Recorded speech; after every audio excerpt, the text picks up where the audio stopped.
ईद अरशद शरीफ का दिन मनाने के लिए 3 मई को मैं इस्लामाबाद आया था और इस्लामाबाद में एक तकरीब में शिरकत भी की है। मुझे इसके लिए ख़ुसूसी तौर पे दावत दी गई थी। मेरे इस्लामाबाद वाले साथियों ने मुझे रब्ता किया था और उन्होंने कहा था कि प्रेस क्लब के बाहर एक एहतजाज हो रहा है और एक बड़ा एहतजाज होगा, उसके अंदर आपने शिरकत करनी है 4:30 बजे। और उस हिसाब से फिर मैं लाहौर से गया था और मैं वहाँ पहुँच गया। और जब मैं वहाँ पहुँचा तो एक सेमिनार चल रहा था और मुझे सेमिनार के बारे में पहले से ये नहीं पता था कि सेमिनार होगा। मेरा ये अंदाज़ा था कि प्रेस क्लब के बाहर कोई एहतजाज होगा, नेशनल प्रेस क्लब के बाहर, और उसके अंदर मैं वहाँ जाकर बात करूँगा, हम नारेबाजी करेंगे, हम आवाज़ उठाएंगे। शहीद अरशद शरीफ के हम मास्क लेकर गए हुए थे, एक एम्बुलेंस भी हम लेकर गए हुए थे, वहाँ पे हमने हवाले करनी थी और अरशद शरीफ की अहलिया से हमने उसका इफ्तिताह भी करना था और ये सारी चीज़ें हम वहाँ करने के लिए गए थे। और मेरी टीम वहाँ पर मौजूद थी, मैं खुद भी वहाँ पहुँच गया। वहाँ जाने के बाद मुझे हैरत हुई जिस तरह के मेहमानों को मैंने वहाँ पर देखा, लेकिन इसके बाद मैंने ये मुनासिब समझा कि जितने सवालात यहाँ पे उठाए जाएं, ना सिर्फ उसका जवाब दिया जाए बल्कि यहाँ पे डट कर बात भी की जाए और मौक़िफ़ वो वाला जो शहीद अरशद शरीफ का मौक़िफ़ था और जो हमारा मौक़िफ़ है उसको सामने रखा जाए। तो मौक़िफ़ रखने के लिए मैं वहाँ बैठ गया और मैंने ज़ब्त का मुज़ाहरा किया, क्योंकि बाज़ औक़ात कुछ आवाज़ें आपको पसंद नहीं होती, उनकी बात भी आपको पसंद नहीं होती, लेकिन इसके बावजूद आपको बात सुननी पड़ती है क्योंकि आपने अपनी बात करनी होती है। जब जावेद लतीफ़ ने तकरीर की, जावेद लतीफ़ को आते हुए देखकर मुझे बहुत हैरत हुई। मेरे जाने के बाद वो वहाँ पे आए और जिस तरह उनको वहाँ पे तकरीर करने का मौका दिया गया, मुझे मज़ीद हैरत हुई।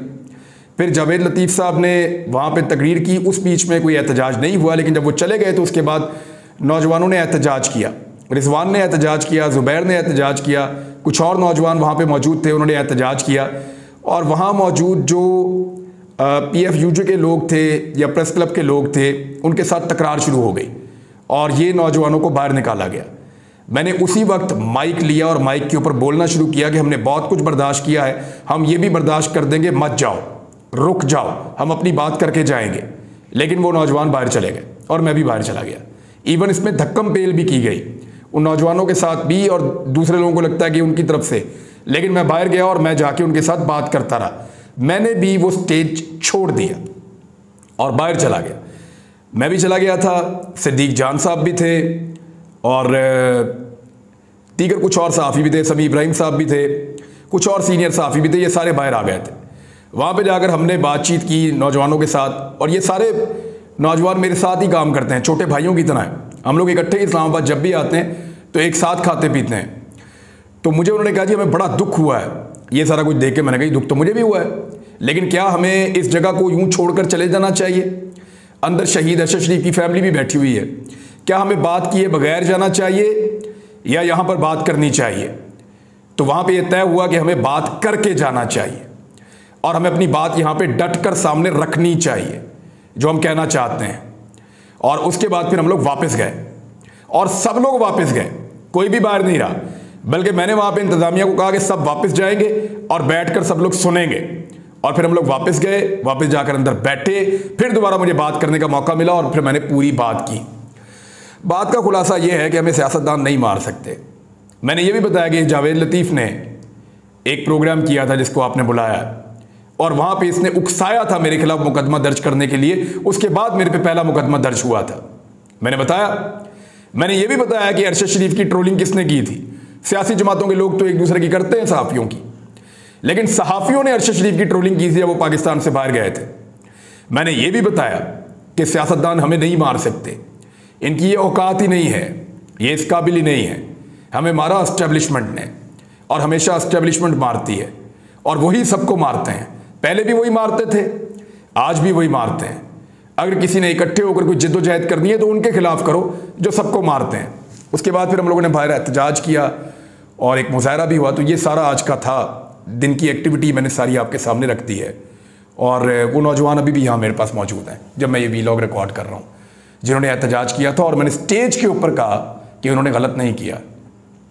ज़रूरी नहीं है कि उनका मौक़िफ़ गलत होता, लेकिन दूसरी जानिब PFUJ का ये कहना है कि हम तो सबको प्लेटफॉर्म देते हैं बोलने के लिए, तो ठीक है दें बोलने के लिए, बोले अगर अपनी बात करें, लेकिन हमारी बात भी सुने और हमें बोलने का हक भी दें। ये नहीं हो सकता कि हम आपकी बात सुने और आप हमें गिरफ्तार करें और जेलों के अंदर डालें और एस्टेब्लिशमेंट जो है वो हमें एक लट्टू की तरह घुमाए इस मुल्क के अंदर। यानी मैंने ये भी देखा, और बल्कि मैंने ये वहाँ पे बात भी की है कि ये जो FIR होती है ना गद्दारी की और बगावत की, जो अरशद शरीफ पर की गई हैं, जो बाकी सहाफ़ियों पर की गई हैं, ये बगावत की और गद्दारी की FIRs का कॉपीराइट कभी भी सियासतदानों के पास नहीं रहा। ये चरसी भंगी और जराइम पेशा लोगों से करवाई जाती है, और इसके पीछे वो ताकतवर एस्टेब्लिशमेंट होती है जिसके पास इन FIRs का कॉपीराइट है। बहरहाल खबरों की तरफ आ जाएं, ये हमारी लड़ाई चलती रहेगी, ये रुकेगी नहीं, और ये सिलसिला यहाँ ख़त्म नहीं होगा। हम इंसाफ मांगते रहेंगे, हमें अदालतों से उम्मीद है, और यही उम्मीद है कि अदालतें शहीद अरशद शरीफ के मामले में हमें इंसाफ लेकर देंगी और इसको एक टेस्ट केस के तौर पे लिया जाएगा। बड़ी ज़्यादती हुई है और इस ज़्यादती के खिलाफ हम आवाज़ उठाएंगे, और जब तक FIR नहीं होंगी, जब तक मुल्ज़िमान कटहरे में नहीं आएंगे, तब तक इसके ऊपर बात करते रहेंगे, इस इशू को हम उठा कर रखेंगे। लेकिन मुझे लगा कि मैदान नहीं छोड़ना चाहिए, और मुझे लगा कि मुझे वहाँ पे बात करनी चाहिए। मैं इस जगह को उन लोगों के लिए खाली छोड़कर नहीं जा सकता जिनकी बात मुझे पसंद नहीं है। ऐसा नहीं है कि सबकी पसंद नहीं थी, कुछ लोगों की पसंद नहीं है, कुछ लोगों के चेहरे मैं अच्छी तरह जानता हूँ। उन लोगों ने हमारा मजाक उड़ाया, अच्छी तरह जानता हूँ कि उन लोगों ने मेरे साथ क्या कुछ किया, लेकिन इसके बावजूद वहाँ बैठकर मैंने बर्दाश्त किया क्योंकि मुझे अपनी बात करनी थी। ये रात को मेरी बात हुई थी कुछ सोर्सेज से, तो जो इन्फॉर्मेशन उन्होंने दी थी उसके मुताबिक ही है। उन्होंने कहा 14 मई को इंतखाबात का इनेकाद लाजिम है। अदालत